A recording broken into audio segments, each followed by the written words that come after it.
ఎంతసేపు పుచ్చుకుంటావా? అన్నయ్య, తమ్ముడు నువ్వా?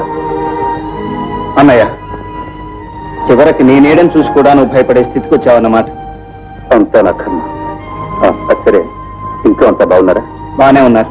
ఇంటికెడదారా అన్నయ్య? నేను రాను, నా దారిని అనుకోను. అప్పుల వాళ్ళకి భయపడి నీ దారి నువ్వు చూసుకుంటే నిన్ను కట్టుకున్న నేరానికి అక్కడ వదిన ప్రతిక్షణం నరకం అనిపిస్తోంది అన్నయ్య. నన్ను ఏం చేయమంటావు తమ్ముడు? నా తప్పు లేకపోయినా నేను 25,000 కట్టాలని కోర్టు వాళ్ళు తీర్పిచ్చారు. నన్ను ఎక్కడి నుంచి తెచ్చుకెట్టమంటారు? అమ్మ ప్రాణాలనే ఇస్తుంది, కానీ డబ్బు మాత్రం కాదు. అది నిజమే అనుకో, కానీ ఎన్నాళ్ళు ఎలా తిరుగుతావు? వచ్చేంతవరకు అవే మాటలన్నయ్య. నా మాట నేను ఇంటికి పద. వద్దు తమ్ముడు, నేను బాకీ ఉన్న సావుకారులంతా నన్ను చూస్తే పోలీసులకు అప్పచెప్తారు. నన్ను వద్దు, వెళ్ళని. నేను వదలను తమ్ముడు. అన్నయ్య, అన్నయ్య, అన్నయ్య, అన్నయ్య, అన్నయ్య,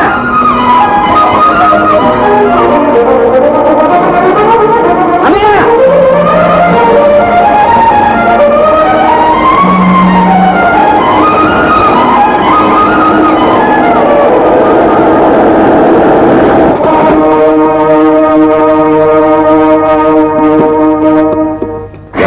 ఎవరు నువ్వు?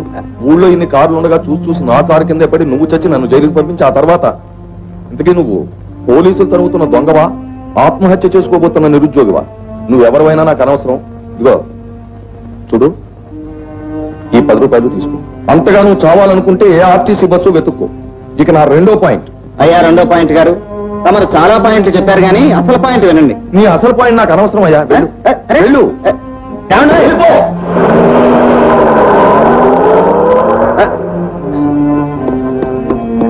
ఎవరైనా కట్టుకుంటే లేదులేండి. అరే లేదంటే ఏమిటా? రక్తం వస్తుంటాను, రా కట్టు పెడతాను. సందేహించకయ్యా, నేను డాక్టర్ని, అదే నా డిస్పెన్సరీ. ఒక చిన్న బ్యాండేడ్ వేస్తే అదే సర్దుకుపోతుంది. Nothing to worry. Come on come on, please seated. నీ పేరేంటి బాబు? సూర్యం అండి. ఏం చేస్తుంటావు? ప్రస్తుతానికి నిరుద్యోగిని. చూడు, ఉద్యోగం సద్యోగం వెతుక్కోవాల్సిన వాడివి రోడ్డు మీద జాగ్రత్తగా ఉండడం మంచిది కదా.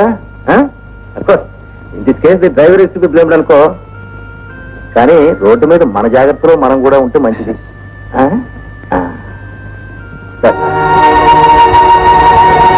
ఆ ఫోటోలో ఉన్నది ఇందాక కార్లో ఉన్నాయనే కదండి? ఆయనే బాబు. ఆయన దెబ్బ నేను తిన్నాను. మరి ఆయన ఫోటో మీ ఇంట్లో ఎందుకు పెట్టుకున్నారు? ఆయన చేసిన మేలు మర్చిపోలేక. ఆయన నాకు స్వయాన బావగారయ్యా. రామ్మా రా. చూసావా, మీ ఆయనచే దెబ్బతిన్న మరో వ్యక్తి, పేరు సూర్యం. ఈవిడేనయ్యా మా చెల్లెలు కమల, కాలేజీలో లెక్చరర్ గా పనిచేస్తుంది. నమస్కారం అండి. నమస్కారం. ఆ దుర్మార్గుడు కనకారావు ఈమెకు విడాకులిచ్చి ఈవిడ జీవితాన్ని ఎడారి చేసి పారేశాడు. కనకారావు? ఇప్పటికి అర్థమైంది. ఆ కనకారావు ఎవరో కాదండి, మా మేనమావ. అంటే నువ్వు సుందరమ్మ గారు అబ్బాయిని? త్రిపుర సుందరమ్మ కొడుకువా? రెండో కొడుకుని. మీ అమ్మాయి నాన్న బాగున్నారా బాబు? బానే ఉన్నారండి. చాలా సంతోషంగా ఉందయ్యా మనం ఇలా కలుసుకోవడం. అసలు ఆ కనకారావు ఎందుకు విడాకులు ఇచ్చాడో నేను తెలుసుకోవచ్చా? ఇది 15 సంవత్సరాల క్రితం సంగతి బాబు. అప్పుడు మా కమల కలకలలాడుతూ, ఎప్పుడు నవ్వుతూ నవ్విస్తూ అందరితో ఎంతో చనువుగా మెసిలేది. ఆ మూర్ఖుడు కనకారావు ఆ నవ్వుల్ని మాటల్ని అపార్థం చేసుకుని కోర్టుకెక్కి విడాకులు తీసుకున్నాడు. ఒక్కగానొక్క బిడ్డ సుశీలను కూడా ఈమె నుంచి వేరు చేసి మాతృహృదయాన్ని గాయపరిచాడు. ఆ రోజు సుశీల బర్త్డే పార్టీ జరుగుతోంది. Happy birthday baby. నమస్తే. నమస్కారం అండి.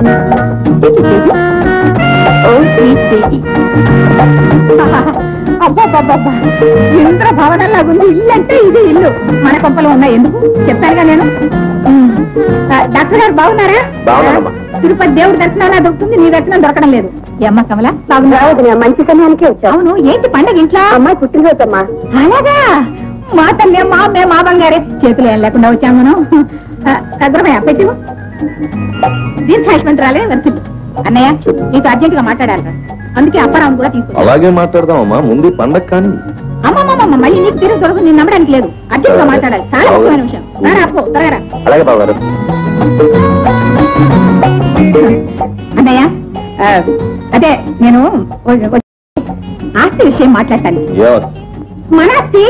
అదేమిటమ్మయ్యా, మన ముగ్గురం ఒక తల్లి పిల్లలం కాకపోయినా మన తల్లుల ముగ్గురు ఒక తల్లి పిల్లలే గనక అక్కయ్య వాళ్ళ అమ్మకున్న అంత ఆస్తి, సరే మా అమ్మకున్న కాస్త కుస్తా ఆస్తి, పెద్దమ్మ కొడుకు కదా నీ చేతుల్లో పెట్టి పెత్తనం నిన్ను చూడమంటే ఏ ఆస్తి అంటావేంటి? కదా దేనికైనా సమయం సందర్భం అంటూ ఒకటి ఉంటుంది. ఈ మాట ఎన్నిసార్లు చెప్పావు? చెప్పు, నీకే న్యాయంగా ఉందా? సరే నేను ఒక మాట చెప్తాను వినండి. వింటాను. ఇక నా రెండో పాయింట్. గారు జస్ట్ అంత వచ్చేస్తున్నా. రెండో పాయింట్ అన్నాడు, మొదటి పాయింటే చెప్పకుండా పోతున్నాడే. అక్కయ్య, ఓయ్, ఈ అన్నయ్య గారి కడుపులో ఏదో దురుద్దేశం ఉంది. ఉంటుందిరా, ఉంటుంది. వీడెక్కడికి పోతాడ్రా? నా పేరేమిటో నీకు తెలుసురా? త్రిపుర సుందరమ్మ. వీడి విషయంలో మహాత్రిపుర సుందరమ్మ అవుతాను. మన ఆస్తి తీసుకుని మనకి చిల్లి రవ్వ కూడా ఇవ్వకుండా ఇద్దరు భవనం లాంటి ఇల్లు పెట్టి కులుకుతాడా అంట. మీరు బాగున్నారా? కమలా, బాగున్నాను. చాలా రోజులు కమలా, వస్తున్నానండి. మీరు ఇప్పుడు ఎక్కడ ఉంటున్నారు? ఇప్పుడు ఊళ్ళోనే. అంటే అదే కాలనీలోనా? వస్తున్నానండి. మా ఇంటికి మీరు తప్పకుండా వస్తారు, రావాలి. కమలా, ఏంటన్నాయా? ఏంటి బర్త్డే కేక్ కట్ చేయడం అంతా రెడీ చేసి పెడితే మీ ఆయనేమో మొహం ముడుచుకెళ్తున్నాడు, పిలిపించురా. ఏరా రాజే,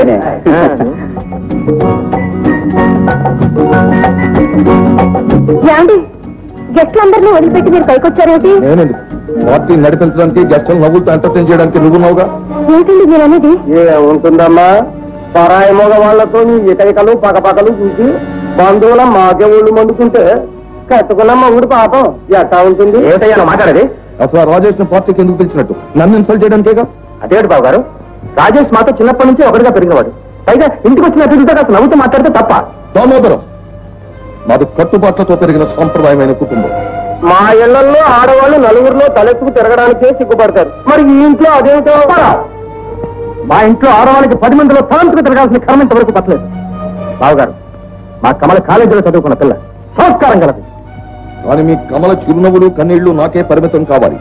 10 మందిలోనూ సిగ్గు విడిచి నవ్వులు విరజిమ్మే మీ కమల చదువు, సంస్కారం, నాగరికత నాకే నచ్చుబాటు కావు. ఏమండి,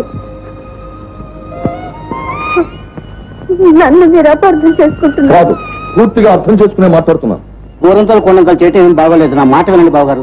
బావగారు, స్త్రీకి కూడా పురుషుడితో పాటు స్వేచ్ఛా స్వాతంత్రాలు ఉండాలనే ఆదర్శంతో మా నాన్నగారు కమలను పెంచారు. ఇప్పుడు ఈ కమల మీ నాన్నగారు కూతురు కాదు, ఈ కనకారావు భార్య.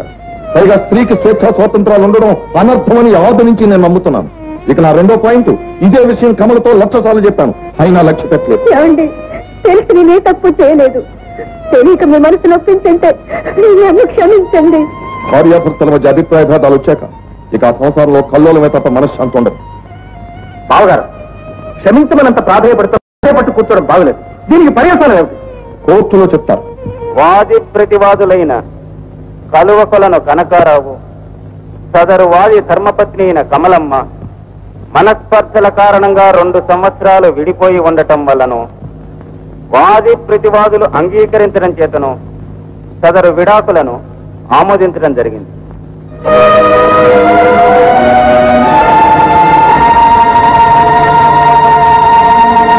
భర్త ఇస్తానన్న భరణాన్ని కమలమ్మ నిరాకరించింది. వారిద్దరికీ కలిగిన 5 ఏండ్ల బిడ్డ సుశీలను జాగ్రత్తగా పెంచి పోషించగలరనే నమ్మకంతో వాది అభ్యర్థన మేరకు శ్రీమంతుడైన కనకారావు గారికి అప్పగించవలసిందిగా నిర్ణయించడమైంది.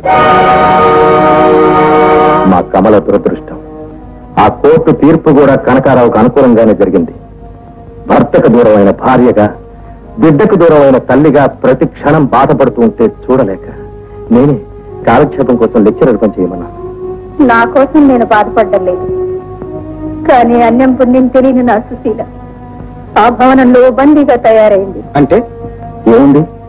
కూతుర్ని ప్రపంచం అంటే ఒక తెలియకుండా పెంచుతున్నాడు. ఇప్పుడు సుశీల 18 ఏళ్ల పడుచు పిల్ల కాదు, ప్రాణం ఉన్న కీలు బొమ్మ. సుశీల్ నా చెర నుంచి విడిపించి నీ దగ్గరికి నేను చేరుస్తాను. అదంత సులభం కాదు బాబు. సులభం కాదు కాబట్టి నేను రంగంలో దిగుతున్నాను.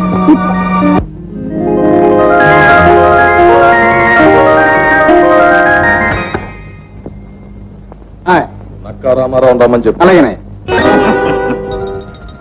నువ్వు ఇలా పిలుస్తావని తలుపు దగ్గర ఓ చెవు పెట్టే ఉంచుతాను బావగారు. నక్క బావగారు అని పిలవడానికి ఇది మీ అక్క బాలాకుమారి ఇల్లేం కాదు. ఇక నా రెండో పాయింట్, 10 రోజుల క్రితం మనం పంపించిన సరుకు ఇంకా గూడ్స్ షెడ్ లోనే ఉండిపోయిందట. ఏం చెయ్యను సార్, సరుకు నింపడానికి వ్యాగన్లు లేవని, వ్యాగన్లు లాగటానికి ఇంజిన్ లేదని, అసలు రైలు నడవటానికి పట్టాలే లేవని ఇలా చెప్పిన కారణం చెప్పకుండా ప్రతిరోజు తిప్పుతూనే ఉన్నారు నన్ను. లాభం లేదు నక్క. బిజినెస్ చేయడానికి బ్యాంక్ లో డబ్బు ఉంటేనే సరిపోదు, బుర్రలో తెలివితేటలు కూడా ఉండాలి. బ్రహ్మాండమైన నిజం చెప్పారండి. పర్మిషన్ లేకుండా లోపలికి వస్తారా? పర్మిషన్ కోసమే లోపలికి వచ్చానండి. నన్ను గుర్తుపట్టలేదా సార్? మీ కారు కింద నేను పడబోతే ఏదైనా ఆర్టీసీ బస్సు కింద పడమని సలహా ఇచ్చి మీరు 10 రూపాయలు నాకు ఇచ్చారండి. మీ సమస్య నాకు అర్థమైపోయింది సార్. దాన్ని పరిష్కరించడం నాకు మంచి నీళ్ళప్రాయం. మిస్టర్, నీకు అక్కడ సంగతి తెలియక మాట్లాడుతున్నావు. ఇంకా వారం రోజుల లోపల సరుకు అక్కడి నుంచి కదలటం ఇంపాసిబుల్ మీద ఇంపాసిబుల్. నాకు ఒక అవకాశం ఇప్పించండి సార్. 24 గంటలు ఆ పని పూర్తి చేస్తాను. నీకు అక్కడ అంత పలుకుబడి ఉందా? పలుకుబడిలో ఉంది సార్, అంతా మన మాటల్లో ఉంది. అలాగా, అయితే ఆ పని చెయ్యి. ఆ పని చేయాలంటే ఒక షరతు ఉంది సార్. ఏమిటి?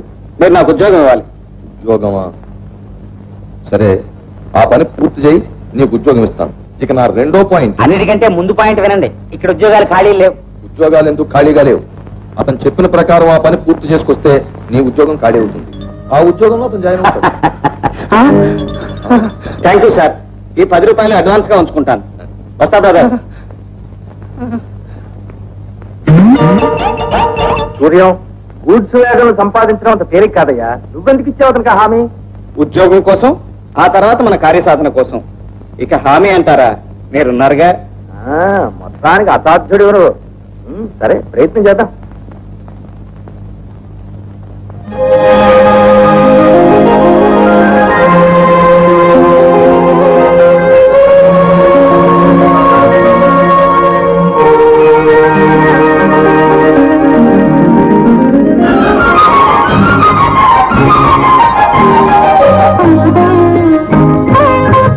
నాన్నగారు ఉన్నారా అండి?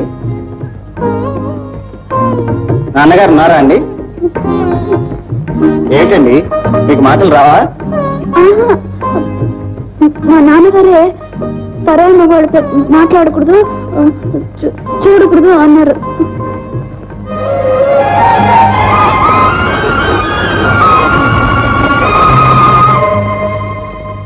Good morning sir. ఏమిటి డైరెక్ట్ గా ఇంటికి వచ్చేసావు? ఈ ఇంటికి ఎవరు రాకూడదని నీకు తెలీదా? తెలియదు సార్. ఇవాళే మన సరికంతా వేగంలకు ఎక్కించి పంపించేశానని చెప్పడానికి వచ్చాను సార్. నిజంగానా? అవును సార్. నిమిషాల మీద పనులు జరిపించేశానంటే నమ్మండి సార్. మన ఆఫీస్లో మామూలు ఇస్తానన్న నక్కా గారు తీసుకెళ్లిన డబ్బులు వాళ్ళకి 1 రూపాయి కూడా ఇవ్వలేదండి. సరే, విషయాలని మనం ఆఫీస్ లో మాట్లాడుకుందాం. నువ్వు వెళ్ళు. మళ్ళీ ఇంటికి ఎప్పుడు రాకు, మర్చిపో. రానండి. చూడమ్మా, నువ్వు తలకాయ ఉంచుకోవాల్సింది పరాయి పురుషుల దగ్గర, నా దగ్గర కాదు. నాన్న, మరి సినిమా అంటే ఏంటి నాన్న? సినిమా అంటే మనుషుల్ని పాడు చేసే ఒక బొమ్మలాట. ఎంతటి అమాయకులైనా ప్రేమించడం దగ్గర నుంచి హత్య చేయడం వరకు కొత్త కొత్త పద్ధతులు నేర్పి పాడు చేసే ఒక దుష్ట శక్తి. అంచేత నువ్వు ఎప్పుడు సినిమాలు చూడకూడదమ్మా. అయినా సినిమా అంటూ ఒకటి ఉందని నీకు ఎవరు చెప్పారు తల్లి? మన పని మనిషి ఏదో నరసమ్మ అది చెప్పింది. గురవయ్య, అయ్యా, మన పని మనిషి నర్సమ్మను అర్జెంటుగా పనిలోంచి తీసే. ఇక రెండో పాయింట్, ఆ పనిలో ఓ మూగదాన్ని పెట్టు. అలాగే. చూడమ్మా, నువ్వు ఎప్పుడైనా కాలక్షేపానికి కావాలంటే ఓ రామాయణం, భారతం అలాంటివి చదువుకోవాలి. తప్పితే పెద్ద బాల శిక్ష, సుమతి, శతకం ఇలాంటివి చదవాలి. ఏమ్మా, తినుమా, తిను. గుడ్ మార్నింగ్ బావా. ముందు నువ్వు ఆ పిలుపు మార్చు, తర్వాత నీ ఉద్యోగం మారుస్తాను. అదేంటి? వారం రోజుల వరకు సరుకు అక్కడి నుంచి పంపించడం ఇంపాసిబుల్ మీద ఇంపాసిబుల్ అన్నావు కదా, అతను ఈజీగా పంపించేశాడు. ఈ రోజు నుంచి సూర్యాన్ని ఆఫీస్ మేనేజర్ గా అపాయింట్ చేస్తున్నాను. మరి నిన్ను క్లర్క్ గా రివర్ట్ చేస్తాను. Thank you very much sir. నువ్వు ఉన్నవా బాబు? సైడ్ రూట్ లోంచి మెయిన్ రూట్ లోకి వచ్చి నన్నే ఓవర్టేక్ చేసేసావు. ఇది అన్యాయం బావా. నిజానికి నేను డిస్మిస్ చేయాలి. అలా చేయనందుకు సంతోషించు. ఇక నా రెండో పాయింట్, నువ్వు వెళ్ళొచ్చు. సూర్యం, మేనేజర్ గా నువ్వు నిర్వహించవలసిన మొట్టమొదటి బాధ్యత రేపు రాబోయే 6వ తారీఖున మా అమ్మాయి సుశీల బర్త్డే. అరేంజ్మెంట్స్ అన్ని మన హోదాకు తగ్గట్టు గ్రాండ్ గా చేయాలి, అంతేగా? కరెక్ట్. ఆ ఏర్పాట్లలో ఏమాత్రం లోపం జరిగినా నేను చాలా బాధపడతాను.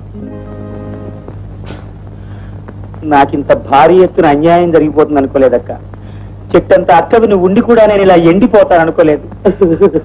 ఊరుకో తమ్ముడు, నేను మీ బావగారికి చెప్పి నీ ఉద్యోగం నీకు ఇప్పిస్తానుగా. ఏమి ఇప్పిస్తావో ఏం చెప్తావో. రాజుగారి కంటే రాజుగారి బావమరిదికి పవర్స్ ఎక్కువ కదా, అందులోనూ సెకండ్ ఫ్యామిలీ తమ్ముడికి మరీ పవర్స్ ఎక్కువ కదా అని ఊరంతా అప్పులు చేశాను. ఇప్పుడు అవి తీర్చకపోతే ఊళ్ళో వాళ్ళు నన్ను ఉతికి ఆరేస్తారు. నా మేనేజర్ పోస్ట్ తీసుకెళ్లి ఆ సూర్యం గడికిచ్చాడు. వీడిని ఇంకా ఉద్యోగంలో ఉంచితే నా బిజినెస్ ని తీసుకెళ్లి బంగాళాఖాతంలో కలిపేసేవాడు. చూసావక్క ఎటువంటి మాట్లాడుతున్నాడో. ఏంటండి మీరు ఏదో చంటి వెధవ చిన్న తప్పు చేశాడని చిన్న ఉద్యోగంలో పెట్టడం ఏం బాగుంటుంది చెప్పండి. నువ్వెన్ని చెప్పినా సరే వీడికి పెద్ద ఉద్యోగం చేసే యోగ్యత లేదు. అంతేనంటావా? అంతే. పార్వతిని పోగొట్టుకున్న దేవదాసు కంటే ఉద్యోగం పోగొట్టుకున్న నా మనసు బాధతో కుతకుతలాడిపోతోంది. ఈ మంట తలాటానికి ఒక పెగ్గు మందన్న అయ్యి. నాతో కలిసి తాగే అర్హత కోల్పోయావరా? ఏంటి నాకు అర్థం కావట్లేదు. ఉద్యోగం తీసేసి మందుల వాటా మానేసి నన్ను మంత్రదండం లేని మాయలు పకీరం చేస్తావా? తమ్ముడు నువ్వు వెళ్ళు, నేను మాట్లాడతానుగా, వెళ్ళు. నీ మీదే ఫుల్ హోప్స్ పెట్టుకుని పెడుతున్నాను. Wish me best of luck. రావండి, మీరెంతో మందికి ఆశ్రయం ఇచ్చారు, వాడొక్కడు మీకు బరువయ్యాడా? వాడి ఉద్యోగం వాడికి ఇచ్చేయండి. పాపం చంటి వెధవ. వాడా చంటి వెధవ. పెళ్లి చేస్తే 6 పిల్లలు పుట్టుండేవారు గుంట వెధవటి. మొత్తానికి కోట్లో పాగా వేసాం అన్నమాట. కంగ్రాచులేషన్. అప్పుడే అభినందించేయకండి. నేను సాధించదలుచుకున్న కార్యక్రమంలో ఇది మొట్టమొదటిది మాత్రమే. మరో 3 రోజుల్లో సుశీల పుట్టినరోజు పండుగ వస్తుంది. ఆ పార్టీకి అత్తయ్య గారు రావటం, సుశీలను దగ్గరగా చూసుకోవటం, వీలైతే మాట్లాడటం మా 2వ కార్యక్రమంగా నిర్వహించబడుతుంది. అదేలా వీలవుతుంది బాబు? మీరే చూస్తారుగా, ముందే చెప్తే సస్పెన్స్ పోతుంది. Nice to see you. అయ్యా, సూర్యం ఎట్లా కనిపించడు? ఇప్పటిదాకా ఇక్కడే ఉండాలి బాబు. అదిగో వస్తున్నారు బాబు. సూర్యం. Good evening. వెల్కమ్. ఈమె ఈవిడ నూర్జహాన్ బేగం అని మా ఫ్రెండ్ అంజద్ ఖాన్ చెల్లెలు. మా ఇంటి పక్కనే ఉంటుంది. పార్టీ చూస్తానని సరదా పడితే తీసుకొచ్చాను. రండి. పిలిచిన వాళ్ళంతా వచ్చినట్టే కదా. ఆల్ రైట్, పార్టీ ప్రారంభిద్దాం. డియర్ ఫ్రెండ్స్, మా ఆహ్వానాన్ని మన్నించి మీరంతా ఈ పార్టీకి వచ్చినందుకు మా బాస్ తరఫున మీ అందరికీ నా కృతజ్ఞతలు తెలుపుకుంటున్నాను. ఇప్పుడు మీ ఆశీర్వాదాలు అందుకోవడానికి కుమారి సుశీలాదేవి గారు విచ్చేస్తున్నారు.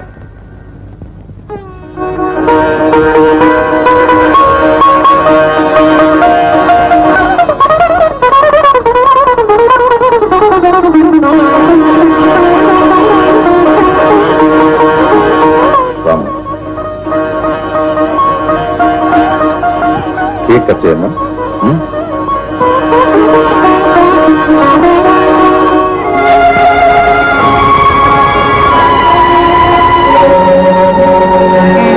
And for more videos, Please subscribe to iDream. Please subscribe to iDream. Please subscribe iDream. And please subscribe to iDream. For more videos, subscribe to iDream. please like, share and subscribe to the channel. Congratulations, iDream. Subscribe to iDream. Subscribe to iDream. So subscribe to iDream Media. iDream ki iDream team andarki huge congratulations. Please subscribe iDream Media. Please subscribe to iDream. Subscribe iDream. Please subscribe to iDream. iDream అంటే నా కళల channel subscribe చేసుకున్న నోరు తిరుగుతలేదు. మీరైతే గంట గుర్తు కొట్టండి. For more such videos, please subscribe to iDream. Subscribe to iDream. Please subscribe to iDream. Please subscribe iDream Media. Please do subscribe to iDream. Please subscribe to iDream Media. For best entertainment and information, please subscribe iDream. And don't forget to subscribe to iDream.